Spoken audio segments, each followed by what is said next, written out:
আসসালামু আলাইকুম রহমতুল্লাহি ওবরকাতুহু। সম্মানিত দর্শক, রাজনীতির অনেক মৌলিক বিষয় মাথার মধ্যে ঘুরপাক খাচ্ছে। আমাদের দেশের যে পত্রপত্রিকাগুলো বা যে ধরনের খবরগুলো আসে এগুলো একেবারেই ভাষা ভাষা। কিন্তু এই চ্যানেলে আপনারা যারা আমার দর্শক, এমনকি টেলিভিশনে যারা আমার কথা শুনেন, অবস্থা দৃষ্টে মনে হয় যে অনেক বিষয়ে আপনাদের সচেতনতা আমার চেয়ে অনেক অনেক বেশি। অনেকে লেখাপড়ার মান অনেক অনেক বেশি। তার প্রমাণ আমি পেয়েছি যে ইংরেজি উচ্চারণ করতে গিয়ে যদি কখনো কোথাও কোনো প্রোনাউন্সিয়েশনে আমার ত্রুটি দেখা দেয়, আপনারা অনেকে সতর্ক করেন যে you should not speak in that way. যদি কোনো একটা তথ্য, কারণ আমি যে কোনো একটা বক্তব্যে অসংখ্য তথ্য দিয়ে থাকি, কোনো তথ্য যদি একটু ১৯-২০ হয়, আমার যারা দর্শক আছেন তারা সবাই আমাকে শুধরিয়ে দেন। এমনকি যে আমি শার্ট পরি, প্যান্ট পরি, আমার পকেটে যে কলম, আমার মুখভঙ্গি এবং আমার উচ্চারণে যদি কখনো ত্রুটি থাকে, আমরা যারা বরিশালের মানুষ, আমরা প্রাণান্ত চেষ্টা করি যে আমাদের বক্তব্যে যেন প্রমিত বাংলা আসে। কিন্তু অবাক করার ব্যাপার হলো যে দক্ষিণ পশ্চিমাঞ্চলের যে সকল মানুষ রয়েছেন, বরিশাল, পটুয়াখালী এই অঞ্চলের মানুষ সারাক্ষণ কথা বলবেন, কিন্তু কথার এক ফাঁকে কোত্থেকে যে একটা বরিশালের টান চলে আসে, এটা আমরা নিজেরাও টের পাই না। চেষ্টা করি, আপনি উদাহরণ হিসেবে জনাব দেলোয়ার হোসেন সাঈদীর কথাই আমি যদি বলি, অসাধারণ বক্তা, অসাধারণ বক্তা যার তুলনা হয় না। অনেকক্ষণ কথা বলতে পারেন ইংরেজিতে, আরবিতে, কিন্তু কোন এক ফাঁকে দেখা গেল যে মনের আনন্দে বরিশালের ভাষা বলে ফেলেন। এমনকি মিঠুন চক্রবর্তী, এমনকি ধরুন এই যে শুভেন্দু, বা ধরুন আমাদের বরিশালের ছেলে আছে যারা জগতে আছেন, তাদের কথা বাদ দিলাম, কিন্তু যারা ধরুন একেবারে সুপারস্টার হয়ে গেছেন, হানিফ সংকেতের মতো মানুষ, এদের মধ্যেও ঠিক এই ত্রুটিটি খুঁজে পাবেন। তো এই জন্য হয় কি যে আমি ভিডিও করার আগে একটু চেষ্টা চরিত করি, এবং ভিডিও করার সময় আমি দেখি যে নিজের অজান্তে আমার শরীর ঘামাতে থাকে আপনাদের টেনশনে।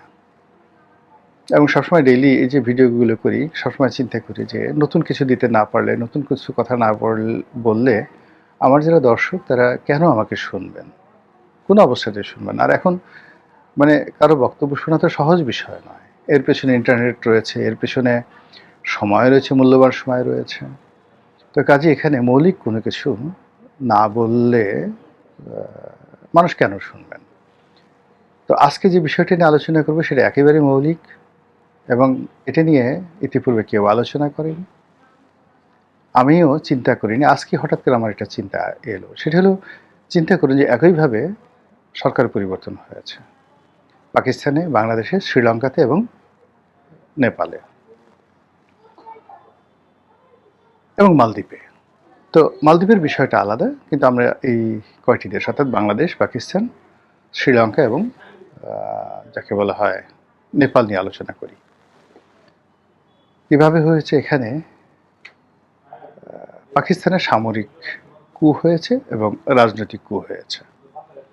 ইমরান খানের পতনের কোনো রিজন ছিল না। মিস্টার ডোনাল্ড লু এবং ওখানে আমেরিকার যে ডিপ স্টেটের যারা কর্তা ব্যক্তি, তারা এই কাজগুলো করেছেন। This is one. বাংলাদেশের মতো করি, মানে অথবা শ্রীলঙ্কার মতো করে বাংলাদেশে, অথবা বাংলাদেশের মতো করে নেপালে, এই তিনটি দেশে তরুণরা রাস্তায় নেমে এসেছিল তাদের দাবি দেওয়া নিয়ে। তার প্রেক্ষিতে প্রায় ১.৫ যুগের, অর্থাৎ ১২ থেকে ১৫ বছর ধরে বা ১৬ বছর ধরে, ১৭ বছর ধরে যারা দেশ চালাচ্ছিল এবং যারা প্রায় একটা ডাইনেস্টি তৈরি করে ফেলেছিল, ফ্যামিলি ডাইনেস্টি, বাংলাদেশে শেখ হাসিনা, তারপর নেপালে মিস্টার ওলি, প্রধানমন্ত্রী ওলি, আর ওখানে রাজাপাকসে পরিবার, almost same, character is same. তো এই আন্দোলন হলো মার্কিন যুক্তরাষ্ট্র এই এলাকাতে একই প্রকল্পের অধীনে রেজিম চেঞ্জ করতে চাইল।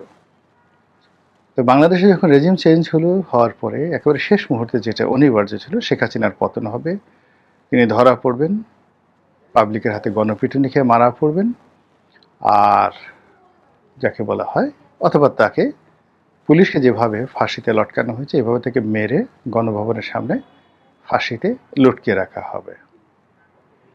ঠিক সেই জায়গাটাতে অলৌকিকভাবে হেলিকপ্টারে করে তাকে প্রথমে আমাদের যে সামরিক ঘাঁটি, বিমান ঘাঁটি, সেখানে নিয়ে যাওয়া হলো। তারপর সেখান থেকে তাকে দিল্লিতে পাঠানো হলো।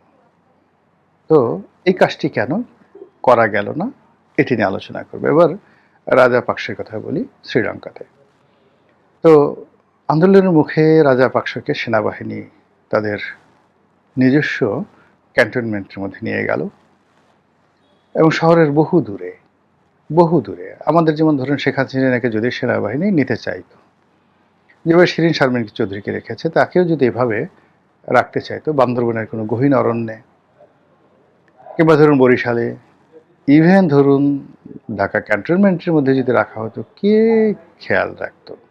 No one. তো তদ্রূপ মহেন্দ্র রাজাপাকসকে সেখানে তারা সেনাবাহিনীর যাকে বলা হয় জিম্মায় নিয়ে নেওয়া হলো এবং পরিস্থিতি যখন সাধারণ হলো, স্বাভাবিক হলো, তখন তাকে আবার ফিরিয়ে আনা হলো। সরকার প্রোটেকশন দিল, রাষ্ট্র প্রোটেকশন দিল, রাজনীতিবিদরা প্রোটেকশন দিল এবং সেখানে একটি সুন্দর নির্বাচন হলো এবং খুব অল্প সময়ের মধ্যে দেশে শান্তি শৃঙ্খলা এমনভাবে ফিরে এলো যে তারা যে রাষ্ট্রটি দেউলিয়া হয়ে গেছিল, বাংলাদেশ থেকে তারা $20 কোটি তারা ঋণ নিয়েছিল এবং সেই দেউলিয়াত্ব থেকে তারা ফিরে এলো এবং বাংলাদেশের টাকাও তারা ফেরত দিল। নাও শ্রীলঙ্কা, তাদের যে ইকোনমি, এটা কল্পনাই করা যায় না, অসাধারণ। এবং যারা রিসেন্ট সময়টাতে শ্রীলঙ্কাতে গেছেন তারা এই বিষয়টি দেখতে পাবেন কেন এরকম হলো। দ্বিতীয় প্রশ্ন। তৃতীয় হলো নেপাল।